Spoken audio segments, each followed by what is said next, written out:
Ada orang yang kata Pak Agus tadi kita ngobrol di luar, ada yang langsung lihat angka itu langsung pening Pak. Oh iya, sama seperti saya tuh. Lihat angka terus pening Pak. Padahal angkanya nggak jelas. Ada tuh orang begitu kan.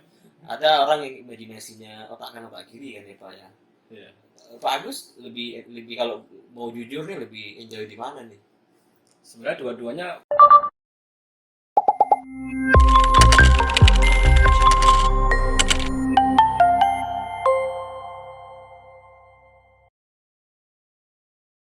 Sahabat Bawaslu, kita hari ini hari Senin tanggal 24 Mei 2021 kita kedatangan Mas Agus, Bapak ya, Bapak aja ya Pak ya. Boleh Mas, boleh Cak lah. Boleh Cak, Jawa Timur Cak.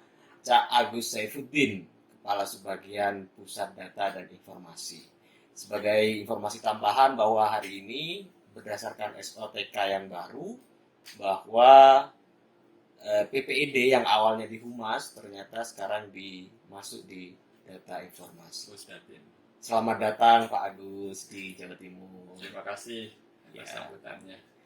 Pak Agus ini sebenarnya asli Jawa Timur juga karena beliau lahir di Lamongan ya Pak. Lamongan. Lahir dan besar di Lamongan. Lahir dan besar di Lamongan, tumbuh berkembang dan mengabdi sekarang di Jakarta ya Pak ya. Tumbuh kembang di Lamongan juga. Lamongan juga. Coba bonek ke Jakarta. Oh, Bone, bukan Persela ya? Bone Persibaya berarti dong. Iya. Ada satu cerita nih, Pak. Sebelum kita ngomongin yang serius-serius tentang pusat data ya, kita sudah mungkin sudah menyisakan hal seriusnya itu di ruang diskusi, seminar, daring dan semacamnya. Ada satu hal yang mungkin menarik dan menjadi pertanyaan banyak orang. Bener nggak sih orang Lamongan itu nggak boleh makan lele? Itu apa itu? Mitos apa hoax itu namanya? Mitos, fakta atau hoax atau apa nih? Tidak semua. Apakah semua orang Lamongan tidak boleh makan lele? Enggak juga. Enggak juga ya. Soalnya saya games ya lah itu lele itu. Masih makan berarti ya. Iya. Kan tapi ada ceritanya kalau orang makan lele katanya Gatal-gatal. gatal-gatal. Ya mungkin ada kali sebagian orang yang alergi gitu. Alergi atau kepercayaan orang sih Pak Agus? Ya mungkin kepercayaan yang bisa menimbulkan alergi ya. Tapi ada beberapa orang memang yang bercerita, saya pernah dengar ceritanya langsung, katanya memang karena keturunannya dulu dari leluhurnya itu pernah diselamatkan lele katanya ya. Saya nggak tahu cerita yang berkembang.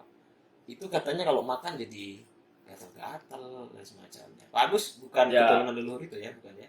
Kan Lamongan itu kan terkenal dengan Laskar Joko Tingkir kan kalau Persela. Iya. Gitu.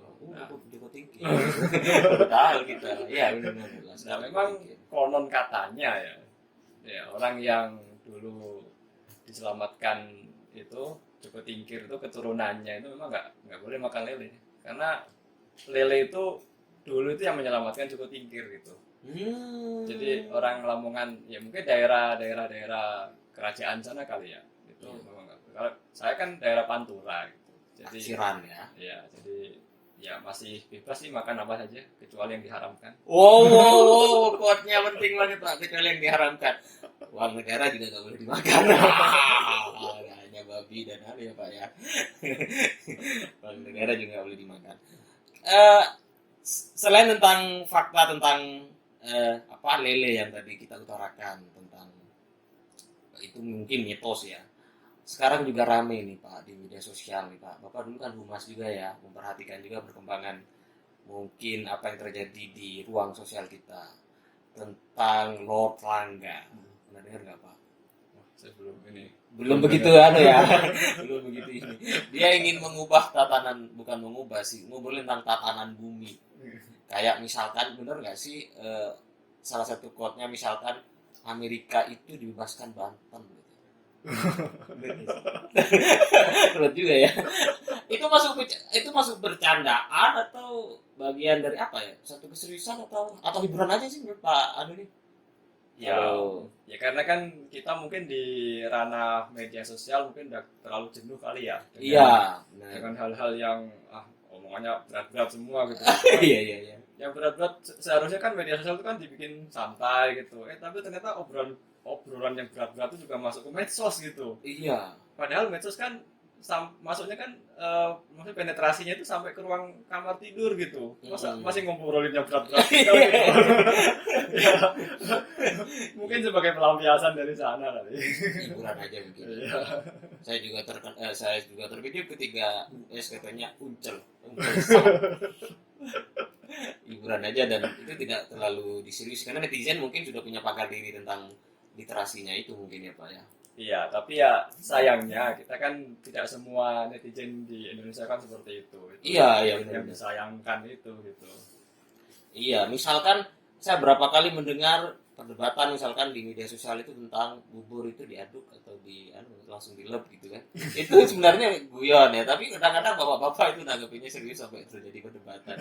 Banyak hal-hal yang sebenarnya remeh-temeh di media sosial. Iya, kan kita sebenarnya tergantung paradigma orang masing-masing sih.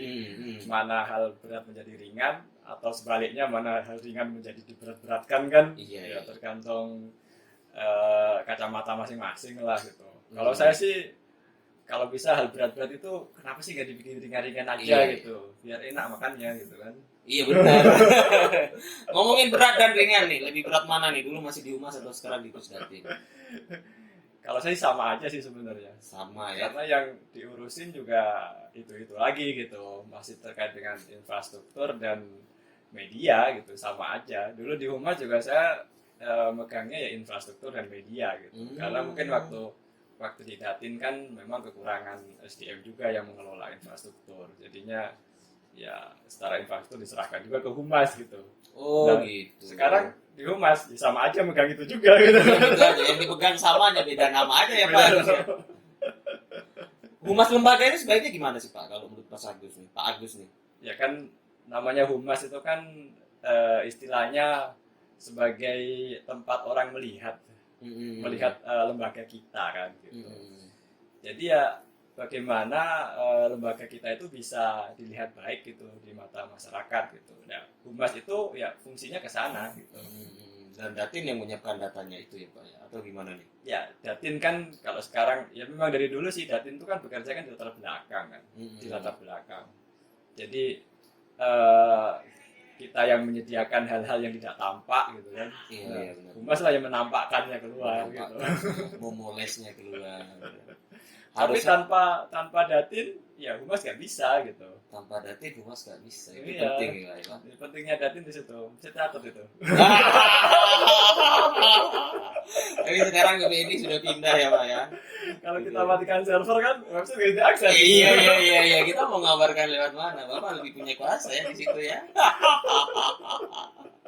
Iya. Selama ini nih ngomongin tentang humas dan data informasi lembaga nih, apa nih yang yang akan dilakukan nih oleh Pak Agus ini ke depannya? Ya, kalau di Bawaslu ya, sebenarnya PR-nya sih banyak banget dan rata-rata itu berat gitu. Wow, Rata-rata seberat apa? Katanya tadi harus happy, sekarang harus berat. Gitu gimana Pak? Gitu. Ya memang realitanya seperti itu. Berat gitu. Ya Pak ya. Cuma kan kita sekarang di Datin itu punya Ibu Kapus kan. Siapa nih Ibu Kapusnya? Diperkenalkan dulu dong. Ibu Lita kan. Ibu Lita, lo harus Ibu nonton Lita. ya nanti podcastnya ya. Beliau kan kalau menurut kami dari stafnya kan memang perfect gitu untuk Perfect ya. untuk mengurusi hal-hal terkait dengan data dan informasi ini gitu. Jadi ya kita sih menaruh harapan besar lah untuk perkembangan di pusat data dan informasi Bawaslu ini gitu. Karena SOTK baru itu kan Bawaslu berubah total gitu. Yang dulu Datin ada di eselon 4, sekarang Datin berdiri sendiri gitu. Langsung di bawahnya Sekjen. Iya, di bawahnya Sekjen. Yang dulu Datin itu tidak punya kebijakan. Nah, dengan SOTK baru, Datin ini sebenarnya baru mau melangkah untuk menyusun kebijakan gitu. Padahal kebijakan ini seharusnya sudah ada sejak Bawaslu lahir gitu, terkait dengan data dan informasi. Kenapa? Karena ya tadi itu dibilang bahwa Humas itu kan sebagai corongnya, sebagai halaman depannya gitu. Tapi kan yang memasaknya, yang menyiapkan bahan-bahannya itu kan ada ranah sendiri gitu. Dan Datin itulah yang mestinya memegang peranan di sana. Sementara selama ini Datin belum punya peran gitu. Belum Belum punya peran di sana. Datin selama ini hanya menyiapkan infrastruktur yang memang itu arahan pimpinan kan, dan Kayak apa tuh Pak infrastrukturnya? terbatas. Jadi infrastruktur meliputi jaringan internet, Hmm. kemudian server, data center,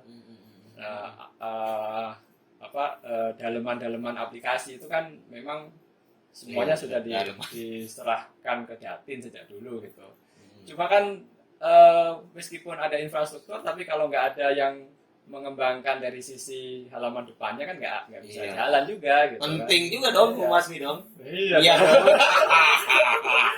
Bilang nggak penting. Makanya kalau dulu ya kita di Humas dan Datin itu kan sering ada persengketaan gitu kan, sering ada apa sih ya? Kita informasi. Ya, ya perang antara negara api dan negara bumi. Sekarang kan kita sudah menyatu gitu, dan udah berdamai dengan adanya avatar gitu kan. Adanya lot serangga juga, tatanan bumi ditata lagi. Tapi kan kalau kita ngomong tentang SOTK ya Pak ya, dikit-dikit tentang SOTK. Kalau di RI kan komisionernya 5, otomatis humas, datin dan hukum itu ada dalam satu Kordif. Kayak di Bawaslu Jatim ini kan harus 2 Kordif, dan ada berapa provinsi juga kan 2 Kordif. Ini tantangan terbesarnya apa nih Pak kalau dengan melihat keanekaragaman atau banyak nih, ada 1 Kordif, ada yang 2 Kordif, apa tuh yang mungkin itu keistimewaan dari Bawaslu mungkin ya. Iya, istimewa. Jadi melihat dari beberapa faktor hingga akhirnya ada yang 7, ada yang 5 gitu kan. Nah, memang satu tantangan sih, karena kan setiap kepala itu kan punya pendapat masing-masing. Iya dong. Nah, pendapatan juga beda. Iya, Pendapat dan pendapatan. Nah, ya tantangan terbesarnya adalah bagaimana menyatukan persepsi dari setiap kepala yang ada gitu. Karena yang namanya organisasi itu kan memang harus sama-sama kan, untuk mencapai tujuan bersama kan gitu. Nah, dengan adanya beberapa kepala tentu kita harus sinkronkan mana yang menjadi apa yang menjadi tugas siapa gitu, dan bagaimana nanti kelanjutan ke depannya itu kan harus diselesaikan dulu di ranah masing-masing kepala itu gitu. Jadi kalau misalkan di RI ya karena 5 kan nggak ada masalah kan, satu orang kan, satu kordif gitu. Tapi kalau di daerah itu ada yang humasnya bisa gitu kan, hukum dengan datin sendiri gitu. Saya sendiri tidak atau kurang terlalu paham ya kenapa kok datin dimasukkan ke hukum gitu. Apakah karena di RI itu kordifnya hukum dan datin gitu, yang kemudian menambah humas sehingga hukum datin masuk ke sana. Kenapa bukan datin dan humas gitu kan? Iya, kenapa ya? Kenapa ya? Ya mungkin ini bisa diruntut dari cerita-cerita klasik masa lalu kali. Apa tuh? Karena datin nggak terlalu diperhatikan gitu. Datin nggak terlalu. Ya, datin menjadi struktur tersendiri gitu. Ya, untuk menjangkepi semua kekurangan-kekurangan terkait dengan TIK tadi, sehingga kedepannya ya diharapkan Bawaslu itu bisa di samping melakukan proses-proses pengawasan kan di dalam setiap tahapan juga bisa menyajikan data-data dan informasi yang berkualitas kan gitu. Yang harus juga diketahui mungkin oleh sahabat Bawaslu yang lain mungkin ini Pak yang perlu dijelaskan. Batas kan sekarang PPID ke datin nih. Terus TIK teknologi informasi juga datin. Ini humas apa dong? Nanti yang dilakukan dong kalau semuanya sudah didatin, diambil alih datin. Dulu PPID itu kan di humas. Ya, pemberitaan juga di humas. Sementara memang ranah antara PPID dengan humas pemberitaan itu berbeda. Memang paradigmanya berbeda. Ya. Kalau humas itu kan terkait dengan PR, citra diri lembaga kan gitu. Nah, sementara PPID itu lebih dari itu, PPID itu harus menyiapkan informasi-informasi yang memang itu menjadi hak publik untuk bisa diakses gitu. Jadi PPID itu lebih ke substansi lembaga sebenarnya. Nah, setiap lembaga itu kan pasti memproduksi data dan informasi kan. Nah, data dan informasi itulah yang mestinya harus dipublish. Gitu. Yang publish sekarang Datin, kalau yang mobilis data dan informasinya itu. PPID. PPID, tapi kan di bawahnya Datin kalau di provinsi toh Pak. Iya, Tapi kalau berita yang isi konten semacamnya itu tetap kerjaan humas. humas dong. Iya, Citra karena diri. pemberitaan ada di humas gitu. Orang humas harus happy. Memang dari dulu kalau kita di pusat di RI, Di kan RI. memang beda antara apa yang mengelola pemberitaan dengan BPD kan memang beda subbag kan. beda Kalau dulu subbag, kan ya. subbag. Kalau peliputan, pemberitaan itu ada di subbag humas kan dulu. Sekarang juga masih sama gitu. Subbag humas juga. Nah, untuk PPID, keterbukaan informasi publik waktu itu dengan struktur yang lama itu kan ada di Pubdoc. Dokumentasi, Publikasi dan dokumentasi. Ya, Ya. ada di bagian humas. Nah, itu aja sebenarnya fungsi-fungsi Pubdoc itu yang dipindah ke Pusdatin sekarang gitu. Jadi pengelolaan PPID itu masuk ke Pusdatinnya. Pusdatin, tapi konten dan lainnya pemberitaan itu tetap humas. Terus karena Podcast. di dalam isinya juga berbeda. Kan kalau PPID itu informasi publik, itu lebih ke arah Informasi lembaga ya, tupoksi informasi lembaga. Bawaslu, gitu. Lebih ke arah tupoksi Bawaslu gitu. Jadi misalkan kalau kita kan ada bagian pengawasan gitu. Kalau sekarang biro kan, biro fasilitasi pengawasan, ada biro penyelesaian sengketa gitu kan. Iya. Ada biro fasilitasi laporan pelanggaran kan gitu. Itu semua kan pasti memproduksi informasi. Nah, informasi-informasi itu mestinya harus tersedia setelah kegiatan selesai, tersedia di PPID. Nah, Didatin. Di seharusnya PPID gitu. ya, Di PPID. PPID. Nah, di PPID. Nah, yang memproses PPID itu sekarang Pusdatin. Gitu. Mestinya begitu, kecuali informasi-informasi yang memang dikecualikan. Nah, mekanisme pengecualian informasi nanti ada di PPID. Iya, ada ya. Sobat lu bisa mengakses informasi secara terbuka ya. Di laman PPID, dan sekarang laman PPID juga bukan diambil ya, dipindah ke Datin. Tapi kalau pemberitaan hal-hal yang berkaitan dengan masyarakat tetap di subkor apa tadi? Humas ya, media dan pemberitaan tetap di humas. Lebih berat mana nih Pak? Pak Agus melihat nih, Pak Agus pernah di humas, pernah di Datin. Lebih berat mana nih tantangannya nih kalau Pak Agus melihat nih? Kalau melihat tantangan sih sebenarnya lebih ke persepsi diri ya. Iya. Ngeles terus. Kadang seseorang itu ditempatkan dalam satu bagian itu ini berat ini.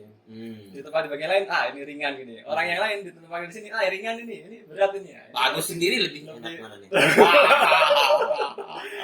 Kalau bagi saya sama aja sih sebenarnya. Karena sama-sama nggak bisa. Iya.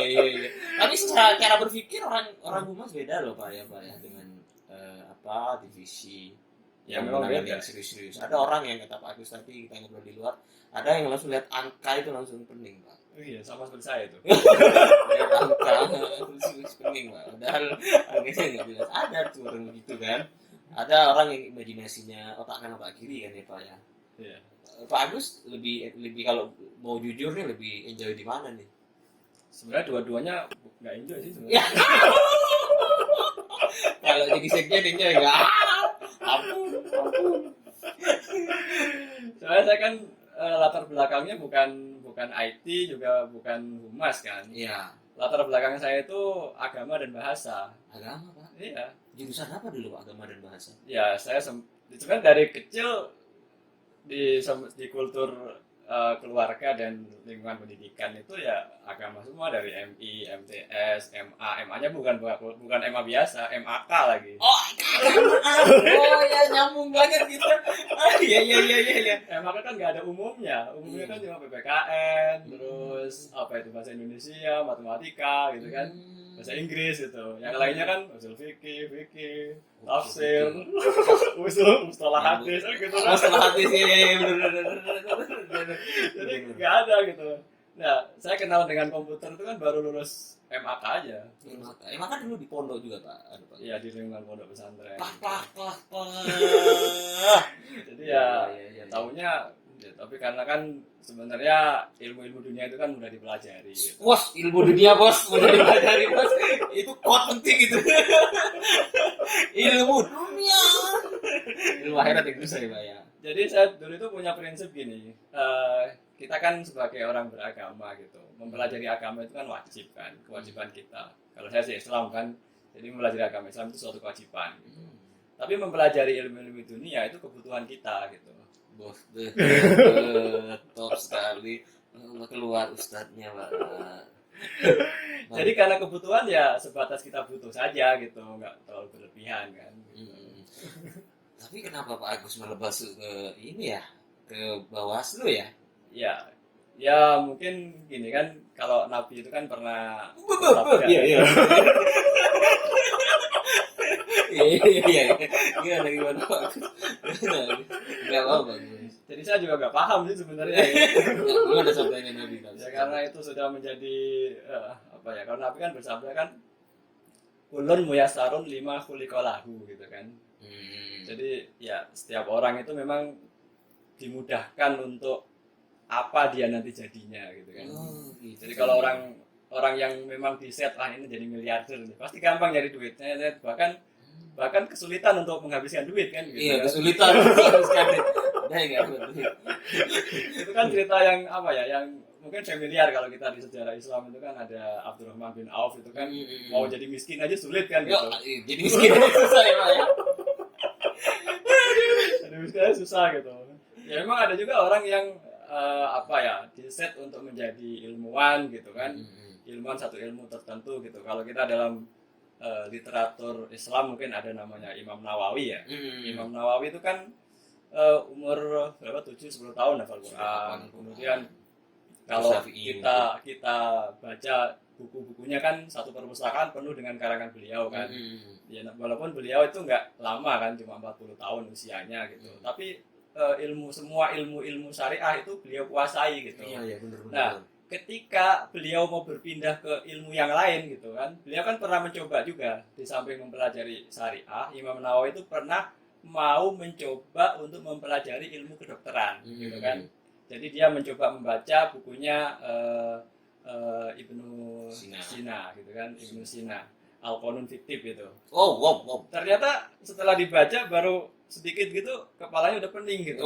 Dengan burung-burung di kepalanya gitu. Akhirnya kan kata beliau kan fa'adlama qalbi gitu. Maksudnya bukan berarti ilmunya Ibnu Sina itu sesat gitu kan. Orang kan dari teks tadi kan bisa menafsirkan macam-macam itu. Fa'adlama qalbi itu kan Ibnu Sina membutakan hati saya gitu. Bukan begitu maksudnya. Maksudnya ya ilmunya ini nggak cocok dengan saya gitu. Tapi orang lain yang memang di set untuk menjadi dokter ya mungkin dengan sekali baca ngerti gitu. Ngerti, ya benar. Itu memang rahasia itu. Ada orang yang baru baca PMK sendiri langsung ngerti itu PMK berarti. Ngerti ini batasannya full board ini seperti itu. Karena sudah naluri ya. Ini bisa di sini nih disisipi diakali. Gitu ya benar. Saya juga dulu alumni pesantren. Jadi mengikuti beberapa diskusi, kajian-kajian misalkan tentang Nurus, Al-Falasifah, dia yang menganukan tentang bukan Nurus ya, Al-Ghazali kalau nggak salah, Al-Falasifah ya kalau nggak salah. Terus Nurus At-Tafut, gitu. Terus balas sama Al-Ghazali semacamnya. Seru juga ya ilmu kayak gitu ya Pak ya. Ya dalam satu sisi memang seru gitu, tapi kan ya nggak banyak orang kan yang suka keseruan itu. Ayo Bapak, Pak Agus ini kalau dilanjutin ini bisa jadi the next Gus Bahak. Bisa jadi dong. Iya kan? Ya beda lah. Gus Bahak ilmunya udah di mana gitu. Kita aja membaca aja sulit. Atau paling tidak the next Cak Maskur. Bisa kan, masa Cak Maskur doang yang hadis-hadis, keluar hadis. Bisa lah. Bisa lah. Beda background. Sama-sama di pondok kan sama, kitab-kitabnya juga sama kan, hadis-hadisnya sama. Iya. Atau the next Pak Gunawan. Iya, mencerahkan sekali sih. Masalah takdir itu ya kita serahkan lah pada yang berkuasa. Benar, Pak. Kita hanya menjalani kan. Seluruh narasi skrip hidup itu kan sudah ditulis. Wah. Ini kalau dalam teologi ini agak jabariah tapi sedikit qadariyah ini. Al-Sunnah kan tengah-tengah. Iya. Pengajian agama podcastnya Pak. Makasih banyak waktunya Pak Agus. Saya sudah dikode-kode sama nggak kerasa ini tadi. Yang jelas bahwa sahabat Bawaslu sekarang sudah ada tanggung jawab baru di divisi Datin, sekarang sudah juga mengampu PID, itu poin pentingnya. Dan kata Pak Agus tadi, sepenting kita menjalaninya dengan slow-slow aja, happy aja ya, Pak, ya. Makasih atas waktunya Pak Agus. Sama-sama. Barangkali ada hal yang ingin disampaikan nih sama teman-teman nih di podcast nih. Ya sebenarnya gini, kalau kadang-kadang kan orang kan melihat sesuatu yang belum nampak di depan tuh kadang-kadang kan ketakutan mau apa gitu. Karena mungkin dia dihantui oleh masa lalunya yang memang nggak tahu dulu itu ngapain gitu.